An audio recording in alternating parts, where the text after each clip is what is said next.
Let's make egg masala curry in dhaba style. ಹೇಗೆ ಮಾಡೋದು ಅಂತ ನೋಡೋದ ಬನ್ನಿ. ಒಂದು ಕಡಾಯಿಯಲ್ಲಿ 1 ಸ್ಪೂನ್ ಗೀ ಆ್ಯಡ್ ಮಾಡ್ಕೊಬೇಕು and half spoon salt, half spoon turmeric and half spoon chilli powder and 4 ಎಗ್ಸನ್ನು ಆ್ಯಡ್ ಮಾಡಿ ಲೈಟಾಗಿ ಫ್ರೈ ಮಾಡಿ ಪಕ್ಕದಲ್ಲಿ ತೆಗೆದಿಟ್ಕೋಬೇಕು.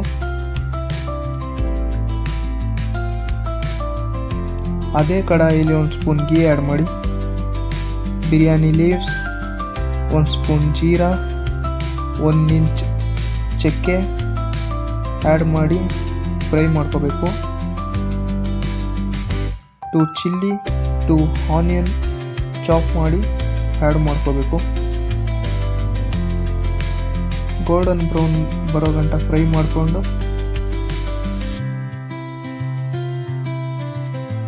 1 spoon ginger garlic paste add ಮಾಡ್ಕೋಬೇಕು. ಹಸಿ ಸ್ಮೆಲ್ ಹೋಗೋ ಗಂಟ ಫ್ರೈ ಮಾಡ್ಕೋಬೇಕು. ಆ್ಯಂಡ್ 4 ಟೊಮೊಟೊ ಆ್ಯಡ್ ಮಾಡ್ಕೋಬೇಕು. 1 spoon chilli powder, half spoon jeera powder, 1 spoon coriander powder, 1 spoon salt add ಮಾಡಿಕೊಂಡು ಮಸಾಲ ಫ್ರೈ ಮಾಡ್ಕೋಬೇಕು.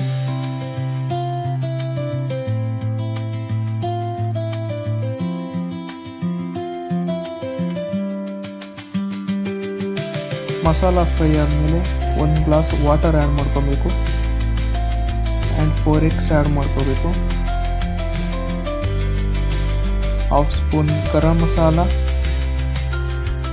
And kasuri methi, coriander leaves add ಮಾಡಿ 5 ಮಿನಿಟ್ಸ್ ಕುಕ್ ಮಾಡಿದ್ರೆ ರೆಡಿ ಆಯಿತು ನಮ್ಮ ಡಾಬಾ ಸ್ಟೈಲ್ ಎಗ್ ಮಸಾಲ ಕರಿ.